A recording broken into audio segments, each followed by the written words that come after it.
Yan! Hindi na kayo naawa sa amin! Nagdurusa kami! Mga hayop kayo! Ikaw na! Bongbong Marcos Bagat! Isa kami sa mga nagbulol mo! Yan! Pinapaintulutan na kahit sino ko na makisama sa rallying dito o gaganaping rally na ito, na gagayahin natin ng mga ibang grupo na tinatapunan ng basura at sinasaktan ng mga kapulisan. Hindi po tayo naparito upang saktan o kalabanin ng mga pulis dahil hindi po sila ang ating mga kalaban kung hindi ang mga politikong kurakot. May mga army na galing to ng north. Ayan o.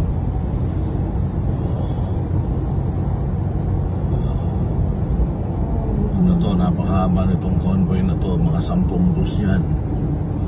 Ano kaya ang binabalak? Yes. Happy Sunday mga kasama. Nandito na naman si Kuya Goods nagbabalik. At syempre, kung di ka pa nakasubscribe sa ating channel, pa-subscribe na lang po at hit mo na rin yung bell para lagi kang updated sa ating mga video. Ito na yung pinagtataka natin, ano? Oo, ito na. Nagulat tayo nang biglang paglabas nito ni Mamang Puto. Ni Vico Soto. Sorry. Biglang lumabas ang mama. Dati bilib ako dito. Oo. Sobrang bilib ko kasi magaling eh. Ngayon, pinagtataka ko, lumabas ang mama, tinuro si Diskaya, bakit hindi tinuloy-tuloy? Oo, yung pagbubunyag. Bakit Diskaya lang nakatutok? Tanong lang ho yun. Huwag niyo mamasamain. Ngayon, nagtataka tayo. Oo, ang dami ngayong press con dito, press con doon, press con, interview dito, interview doon. Ano yun? Build up na ba? Naghanap na ba ng itatapat kay BP Sara? Ito ba yun? Naku po, hilaw pa mama. Hilaw pa. Wag muna magmadali baka magaya ka dun sa isa. Oo. 'Di ba? Pinaniwalaan, kahit din ako, naniwala din ako kasi milyon-milyon ang naniniwala eh. Totoo naman 'yun. Kaso nga bubut ba? Wag pilitin. Baka masayang lang ang pagkahinog. O mapakla ang kalabasan. Ito tayo iba't ibang grupo nagsalita na at dating general lumabas na rin sa kalye. Bumoses na ho ang mama. Kaya ito abangan natin. Kakamping at DDS nagsanib puwersa na. Naku po, ito na yun. Good job. Oo. Ito tutuldukan na sa darating na.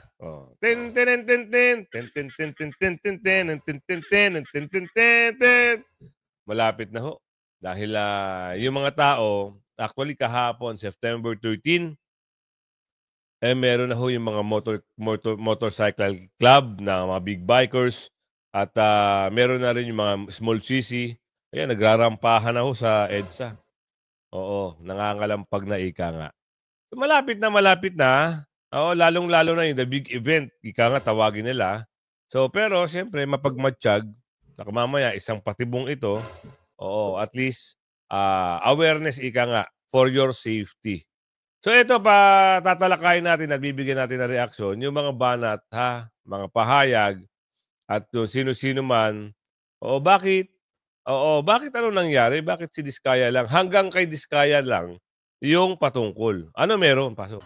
Madali lang ang magsabing totoo ka sa iyong mga salita. Pero paano mo naman mapapanagot ang kakampi mong kongresista? Yun! Tila mukhang bumaligtad ang ilang netizen sa kanilang pananaw sa Pasig City Mayor na si Vico Soto. Yun, matapos ang controversial hearing sa House of Representatives maging sa Senado, kung saan pinangalanan mismo ng St. Gerard owners na sina Curly at Sara Diskaya na ang mismong kakampi ni Vico Soto na si Congressman Roman Romulo ay dawit rin sa di-umano'y aligasyon ng panganakinabang sa flood control projects. Ayun naman pala. Paano mo ngayon pagtatanggol yan? Siguro ang kagustuhan nila, makaladkad ang pangalan Diskaya, pumiyok ang Diskaya. Kinaladkad din yung mga taong, binibigyan ng ilang %.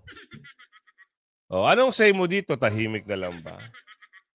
Oo, tatahimik na lang ba? Paano mo pagtatanggol ngayon? Sabihin mo nga, sino ba talaga ang target nyo rito?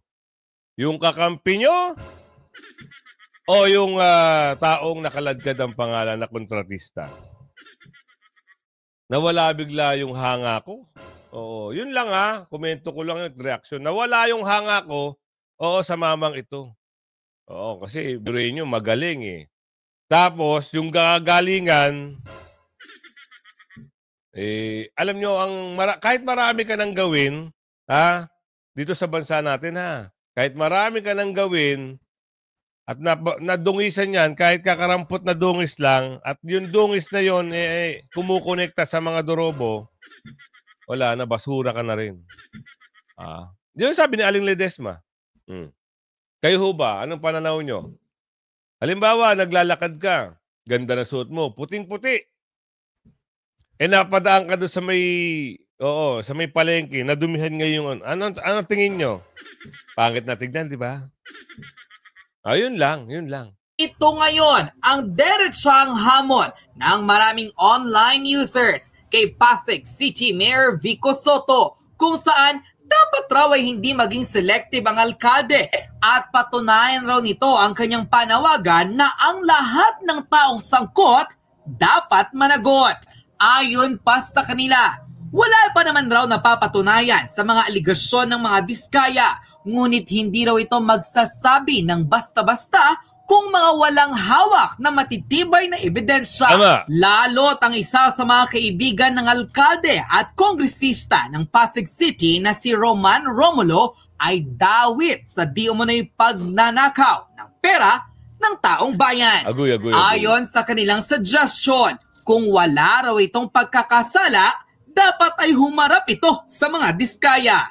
Sa katunayan, isang netizen online ang nag-viral sa social media matapos ang di umunay pang-real talk nito kay Pasig City Mayor Vico Sotto na mukhang pinagdidiskitahan lamang ang kanyang political rival, ang pamilya Diskaya. Ngunit kapag tila kakampi na niya ang nagkakasala, dapat raw ay hindi uurong ang kanyang dila. Ganito rin yung tsuhin ito di ba yung investigasyon sa Blue Ribbon? Kung makabanat sa Diskaya. Wagas, walang preno-preno, di ba? Ngayon, kakabaligtad na. Paano ngayon sasagutin ang mga nababanggit, di ba? Kasama mo to. 5%? Ba. Yun lang. Bakit hindi nyo maisalang sa investigasyon? At, si Sen, di ba? Parang hinahadlangan. Parang hinahadlangan. Di ba? Sinabi na rin yan Senador Marcoleta. Bakit itong mga congressman parang pinagtatakpan nila? Yun ang ika nga. Di ba? Ika nga. Yun ang pagkabanggit. Samantalang itong mga dorobo, na dapat ito yung maimbestigahan, nalilihis na ng usapan. Ako na ang tinarget. Totoo. Siya ang tinarget. Ayon sa viral comment post ng netizen online, is it safe to assume that Vico Sotto's political will is subjective? I mean, if he really wanted to solve the anomaly in flood control scandal, di ba dapat hindi lang Diskaya ang pinag-iinitan niya? Tama. Dapat hindi subjective. Kasi unang banat pa lang, Diskaya kaagad ang pinangalanan biglang tumalilis ng takbo ang mama. Sa susunod na lang pag pinatawag ulit, at kung meron pa daw maitutulong na impormasyon, ay sasabihin. Paano ito? Itong pumuputok na pangalan. Si Domulo.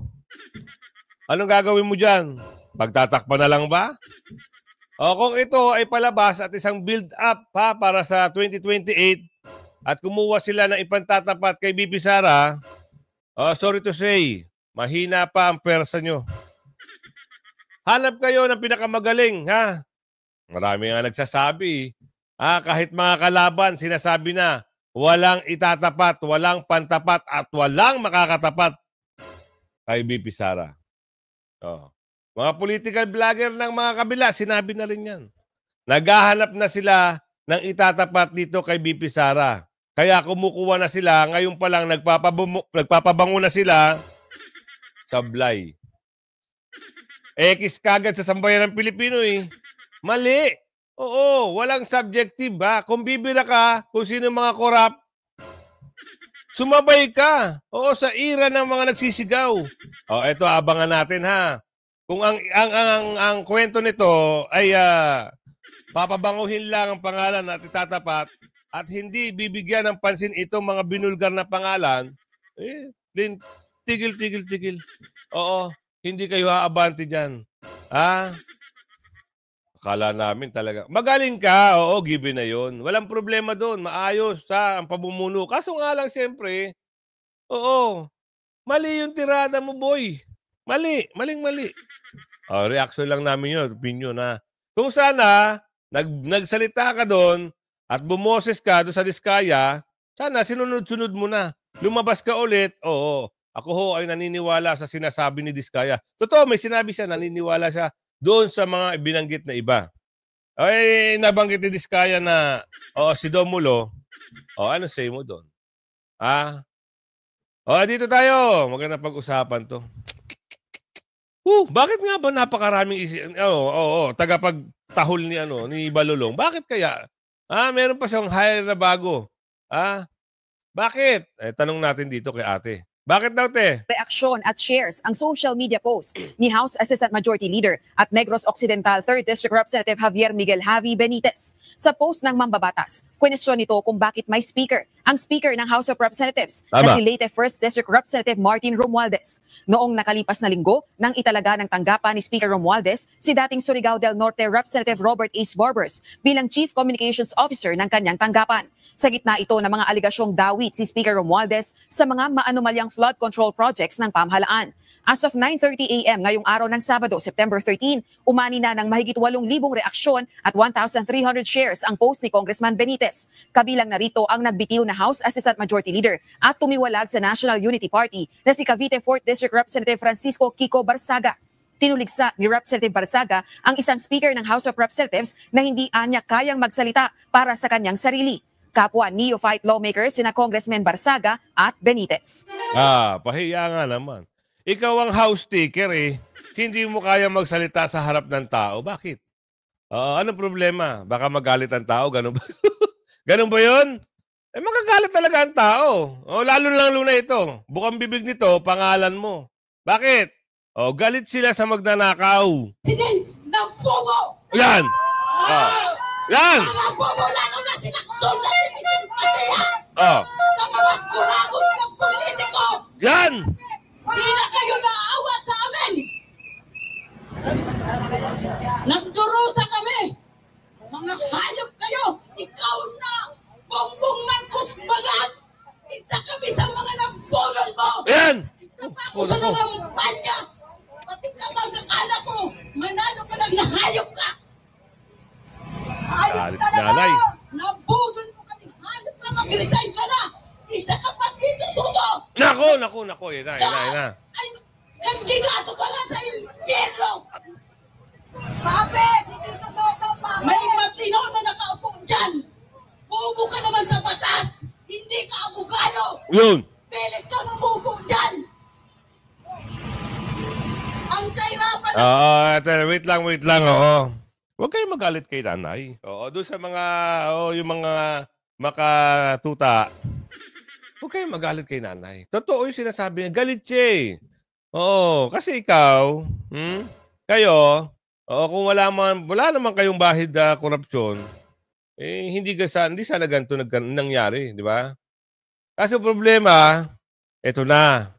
Yung problema nila, lumilitaw na. Ang problema dito, paano nila susolusyonan? Sige, Nay, tuloy mo, Nay. Magsagay kayo mga maginawa isa ka ata! Sana ka atikin! Galit. Kaya ganyan ka! Una pa lang, atat-atat sila sa kapangyarihan, nandaway ka pa! Ayun! Imbis magandang imahe! Ang pamangkin mo! Hinamay mo pa! Yan, nakita nyo? Sabi ko sa inyo eh. Nasira agad ang imahe ng bata. Maganda ang imahe ng bata. Kung tatandem nga lang, BP Sara, Vico Soto, pwede. Kasi maganda yung record sa Pasig. Kaso nga lang, ang problema, nasira kagad ng O, kayo ngayon magrambulan dyan.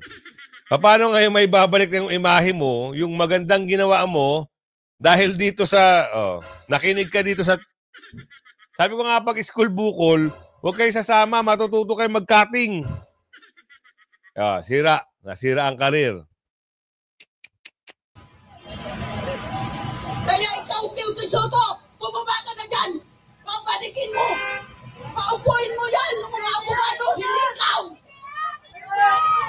Dahil wala ka na lang sa batas. Pa-English ka lang, magaling ka. Pero sa batas, bubo ka. Anong dati ko? At ang sagot ng taong bayan, ang tao, ang bayan, ngayon ay lumalaban. Ang tao, ang bayan, ngayon ay lumalaban. Ang tao, ang bayan, ngayon ay lumalaban. Ang tao, ang bayan, ngayon ay lumalaban. The people united will never be defeated. The people united will never be defeated. The people united will never be defeated. Yun, tama yung mensahe, no? Ang tao, pag nag-unite, nag-united, walang makakagiba. Totoo yan. Hindi nyo alam kung ilang grupo ang magkikita-kita. Hindi nyo alam kung ilang Pilipino ang magsasama-sama. DDS at Kakamping nagsama dito sa isang usapin na ito. Sa isang ano tawag doon? Pagbibigay ng kanilang saloobin. Matalinghaga, ano? Balagtasan ba ito, Kuya Goods? Oo, ito. Paano muna sabi nagsama? Ito, pakinggan nyo to. Silang ipagtanggol. Binabayaran ba tayo para ipagtanggol sila? Marami sa kanila ay sumusuporta sa pink. Dapat ba, pag na-involve si Neren Robredo, ipagtanggol nila at sabihin nila hindi tayo po ay naparito. Ang kalaban po natin ay mga politikong kurakot. Yo, tama! Hindi po natin gagayahin ang mga nasa ibang grupo na sinasaktan at tinatapunan ng basura ang mga kapulisan natin. Okay. Hindi po ang mga kapulisan ng ating kalaban. Tama! Kung hindi ang mga politikong kurakot. Yun! Kaya inulit ko po, dito po hindi po natin pinapahintulutan na kahit sino po na makisama sa raling dito o gaganaping rally na ito, na gagayahin natin ang mga ibang grupo na tinatapunan ng basura at sinasaktan ng mga kapulisan. Tama yung mensahe. Kaya nga bilib ako dito sa mga mga Duterte supporter dahil hindi sila makikitaan ng anumang dahas. Hindi nyo yung nakita nyo na pinlay natin kanina umaga, ang birada nila Duterte panagutin. Tapos makikita mo nagtatapon ng ganito, nagtatapon ng ganon, putik, basura, anak ng tipaklong. Kaya malaki ang respeto ng kapulisan dito sa mga grupo ng mga solid Duterte supporter. Kaso, pag sumama, sabi ko nga sa inyo, timbangin nyo ha, huwag kayong sasama sa mga may placard na iba't ibang planeta yung, iba't ibang planeta yung mga, flag nila. Diba?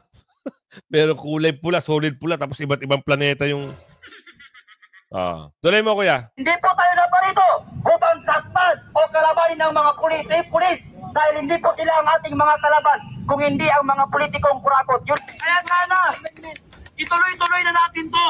Nabuksan na ninyo ang inyong mga mata. Kasalanan na ang pumikit. Bigyan ko lang po muna kayo ng konteksto.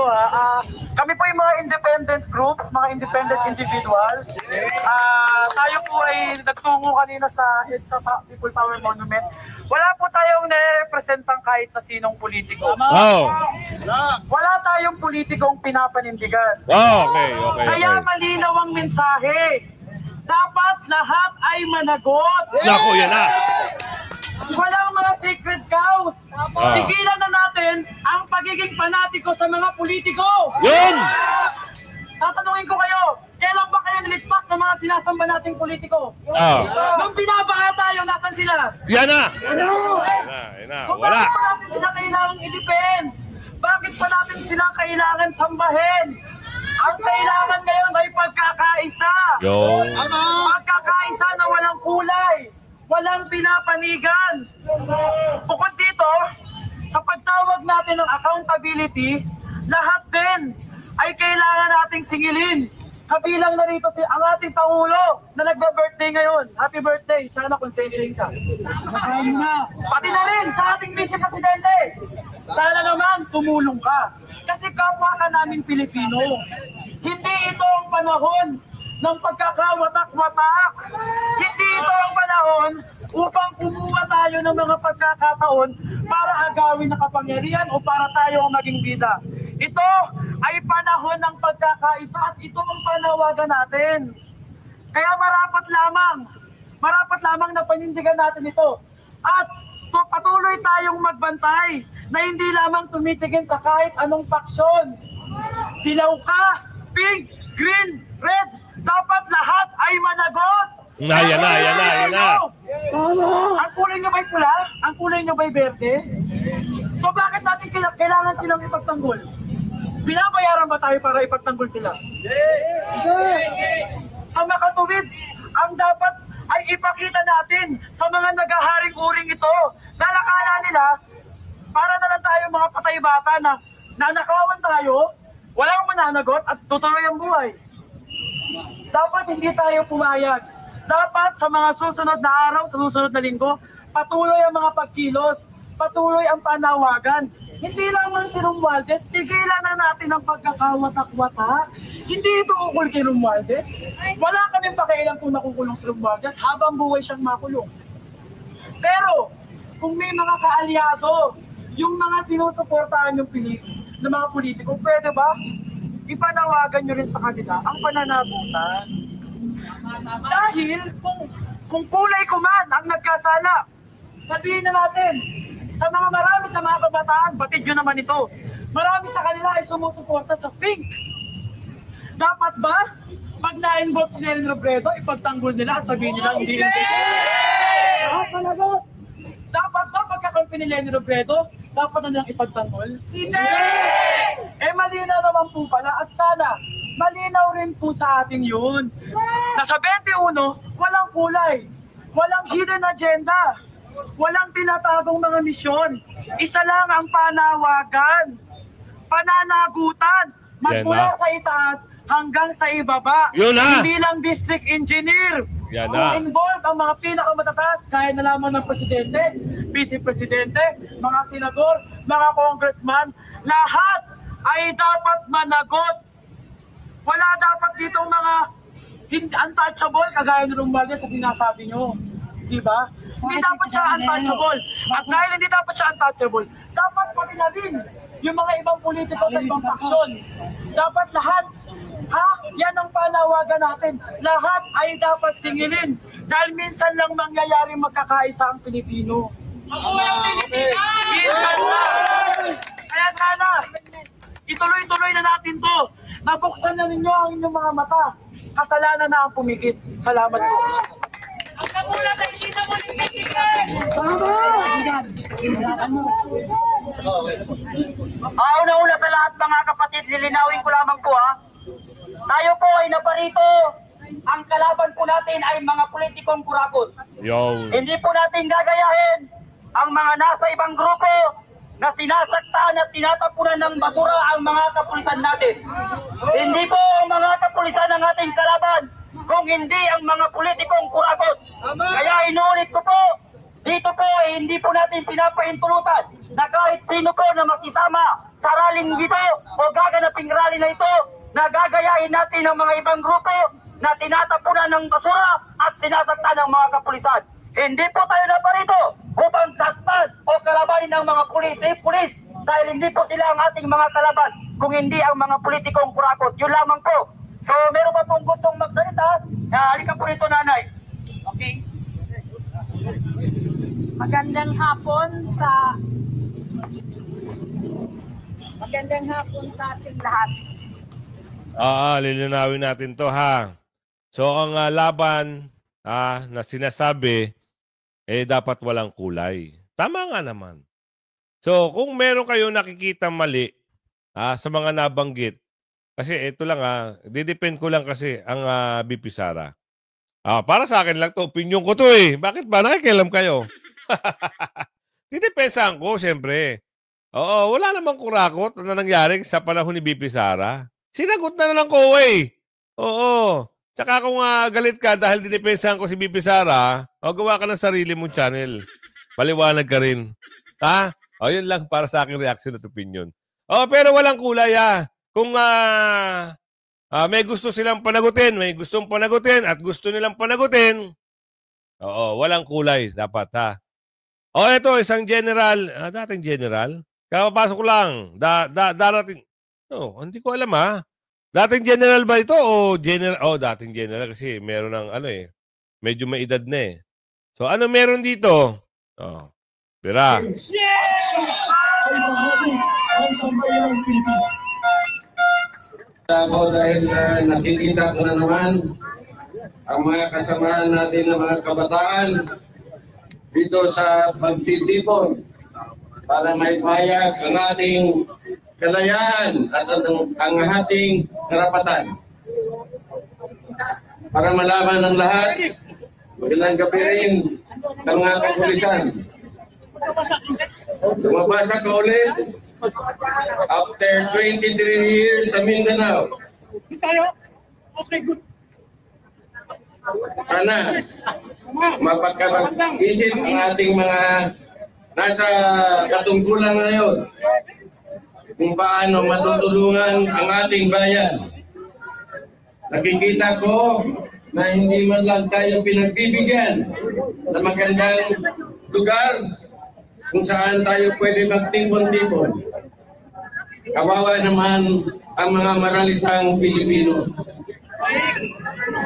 Galing din ako sa maralitang Pilipino. Sa Inboy pa ako nagsimula sa elementary. Naging member ng Kabataang Makabayan at sumali sa Philippine Army para makatulong sana sa ating bayan. Ngunit ano ang nakikita ko ngayon? Ayun na. Pagkatapos ako mag-retiro sa 2011, ang pinaglalaban namin sa bundok, mamatay-matay na kami doon. 5 beses na ako na-ambush. Ngayon, nakikita ko pa rin na walang pagbabago ang ating bayan.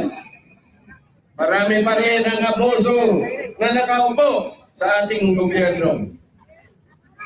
Ano ang gagawin natin? Kailangan lang ang peaceful na pagpapahayag ng ating kalayaan at karapatan. Kung hindi alam ng mga kapulisan, yung mga assign ako sa Davao, 10 taon. Doon nakikita ko 1981 to 1984. Sa isang buwan, ang pinatay ng Sparrow Unit sa Davao ay 38 policemen in 1 month. Walang lumalaban doon na kapulisan. Kaya kami napunta doon. Kasama ko ang Philippine Marines, 3rd Marine Brigade. Then Colonel Biason. Ngayon, nakikita ko ang mga abuso ng iba sa atin na dapat ipagtanggol ang ating mga kababayan. Kaya nakakapanlungo ay ang pinaglalaban namin sa kabundukan ay nakikita namin na hindi pala ang tunay na kaaway ng ating mamamayan ay nasa kabundukan, kundi nasa kanayunan. Yung mga kurap na officials sa gobyerno na pinababayaan lang natin. Kaya ngayon, panahon na at nakita na natin na ang corruption ay lumalala at ang karamihan sa atin ay nagbabakasakali lang na matulog sa kanilang kabahayan. Sana naman ay magipagtulungan tayo para mawala na itong corruption sa ating bayan. Maraming salamat po. Yun ang pahayag. Hindi ko po sure kung ex-general siya ng Philippine Army o kung colonel. Hindi ko po siya masyadong kilala. At ito, dito tayo nagtataka.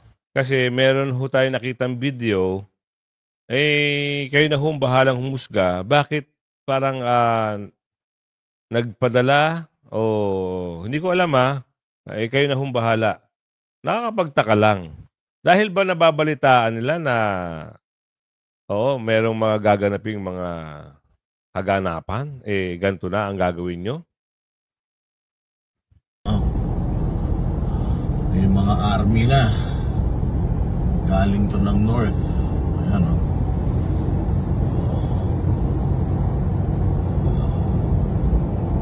Ano to, napakahaba nitong convoy na to, mga 10 bus yan. Ano kaya ang binabalak at lumapag yung mga army sa north papunta dito sa Metro Manila? Abangan. Ano kaya plano, mga kasama? Sa tansya nyo, ano yung pinaplano? Bakit nagpadala ng mga ganong mga sasakyan? Ano palagay nyo? Kayo lang tatanungin natin. Oo. Kasi bigla-biglaan naman ito. Parang dahil ba sa nababalitaan nila na merong ganitong mangyayari, yung mga lumalabas na boses. 10 raw sabi doon sa video. 10 na convoy galing ng north. So, sino-sino at ano yung partisipasyon nila at saan sila pupunta. Ayan, kung umabot ka sa video natin ito hanggang sa muli, paki-like and share ng video. Bye-bye, bye-bye, bye-bye.